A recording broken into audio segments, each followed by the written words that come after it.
Hey guys, Retro here.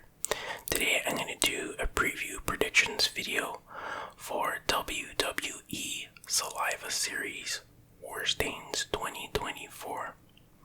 It takes place on November 30th, 2024 in Vancouver, British Columbia in the Rogers Arena. Now, as always, I'm not an expert on these things. I don't watch regularly. So, this is just more for fun and relaxation. Don't take it too seriously.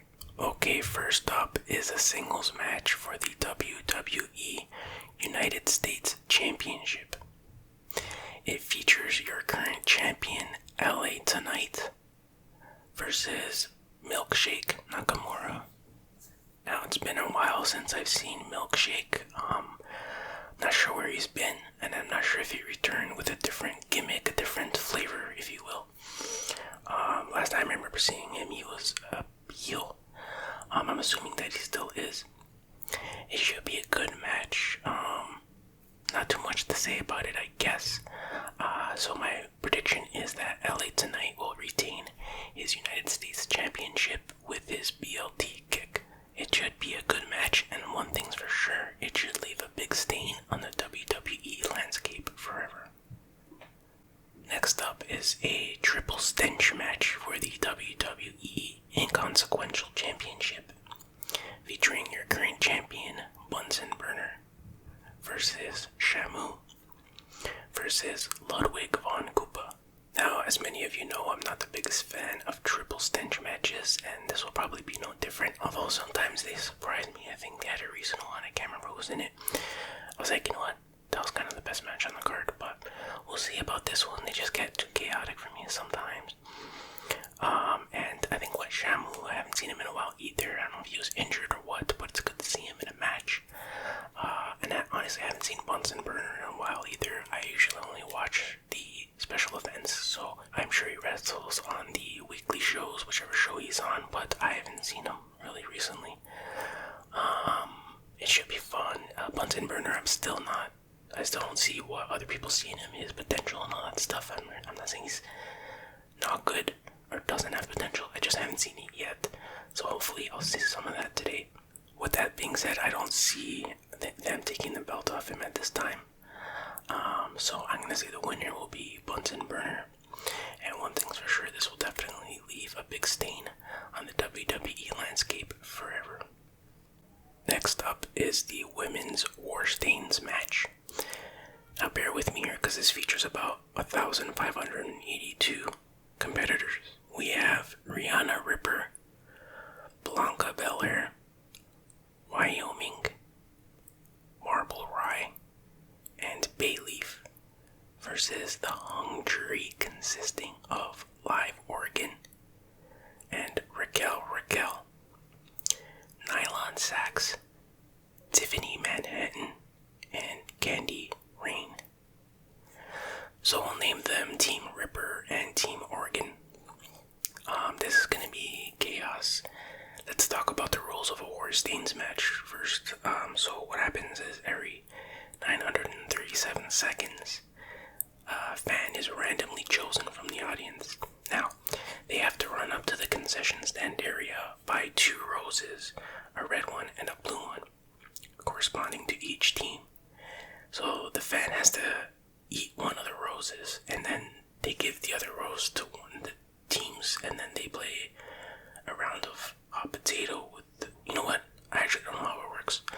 It's something like that. I'm a little bit off probably, but you could just look it up online, I guess. It's not that complicated, but anyway.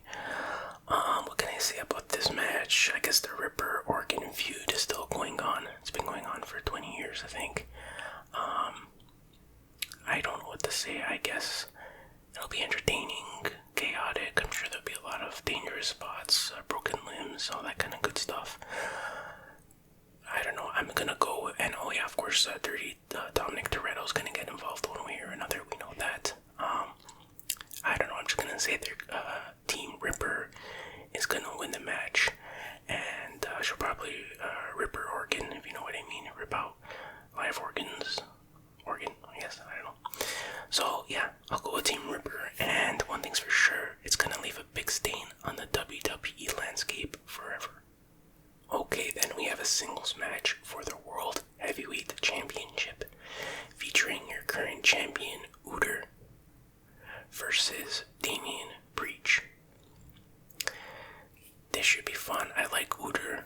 I'm so on Damian Breach, but he's definitely interesting, put it that way, and it should be a good, decent match. But again, I don't see Uter losing the championship at this time. I see no reason for that, so I'm gonna go with Uter to retain the World Heavyweight Championship. But one thing's for sure, this will leave a big stain on the WWE landscape forever.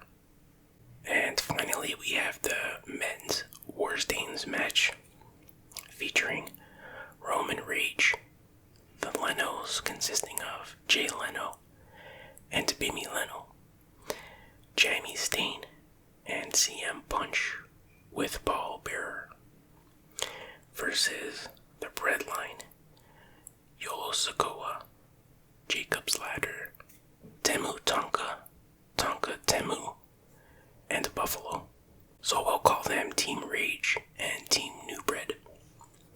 This will definitely be the best match of the night, especially from a storytelling perspective. So many things could happen either way, kind of hard to predict.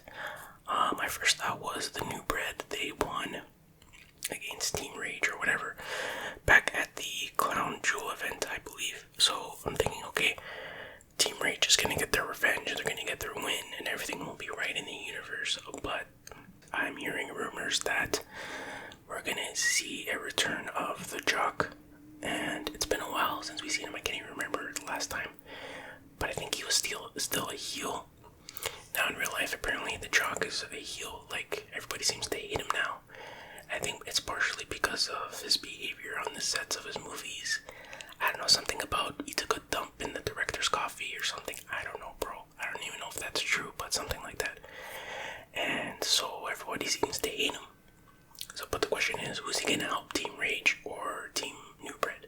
That's really the question. And if he helps, like, one thought process is, well, he wants to rehabilitate his image, so maybe he's going to help Team Rage and turn into a good guy again, and then people will be like, oh, he must be a good guy in real life too. But where does that really leave, like, future storylines and stuff like that?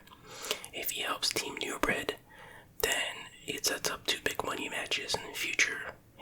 The Jock versus Roman Reigns and the Jock versus CM Punch. I personally think the Jock versus CM Punch is a bigger money match for Grapplemania than the Jock versus Rage. But CM Punch tends to be injury prone, so it's kind of a bit of a risk. But anyway, maybe they could have one at the Royal Fumble against Punch, and then the Jock versus Rage at Grapplemania. But we'll see. But the bottom line is, I think the Jock will help the New Bread if he even shows up. Even though the New Bread is getting kind of stale, but you know, that's a way to reinvigorate them, you know. So to freshen them up a little bit. So my prediction